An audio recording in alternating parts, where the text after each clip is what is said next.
আজকে রাতের খাবারে অনেক কিছু আয়োজন ছিল, সেই জন্য দেরি না করে চটজলদি রান্না বসিয়ে দিলাম। প্রথমে সমস্ত সবজিগুলো ভালোভাবে ভেজে নিয়ে তার মধ্যে কিশমিশটাও ভেজে নিলাম।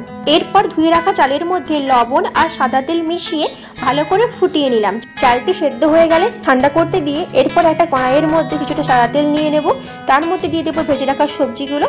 এরপরই সেদ্ধ করে রাখা চালটা অ্যাড করে তার উপর থেকে চিনি, গরম মশলা দিয়ে হালকা করে একটু ফ্রাই করে তৈরি করে নিলাম ভেজ ফ্রাইড রাইস। আর এর সাথে বানিয়েছিলাম এগ কাটলেট। তার রেসিপিটা কিন্তু জলদি আপলোড হয়ে যাবে তোমাদের জন্য। এই এগ কাটলেটের রেসিপিটা কিন্তু যখন পাবে তোমরা অবশ্যই ট্রাই করতে ভুলো না, অসম্ভব সুন্দর স্বাদের খেতে এটি হয়। আর এর সাথে বানিয়েছিলাম আজকে দই মাছ। সমস্ত মশলা কষিয়ে নেওয়ার পরে উপর থেকে দিয়ে দিলাম গরম মশলা আর ঘি। এরপরেই দিয়ে দিলাম কাতলা মাছের ভেজে রাখা পিসগুলো। তারপর ভালোভাবে ফুটিয়ে নিয়ে রেডি করে নিলাম দই মাছ। আমার এই রেসিপির মিনি ব্লগটা তোমাদের আজকে কেমন লাগলো প্লিজ একটা লাইক কমেন্ট করে জানিও। আর ভালোবাসার সাথে আমার নেক্সট রেসিপির ভিডিও আর মিনি ব্লগগুলো দেখার জন্য পাশে থেকে আমার চ্যানেলটিকে সাবস্ক্রাইব করতে একদমই ভুলো না। সবাইকে অনেক ভালোবাসা জানিয়ে শেষ করছি আজকের ভিডিওটি। আবার দেখা হবে নেক্সট রেসিপির ভিডিও কিংবা মিনি ব্লগে।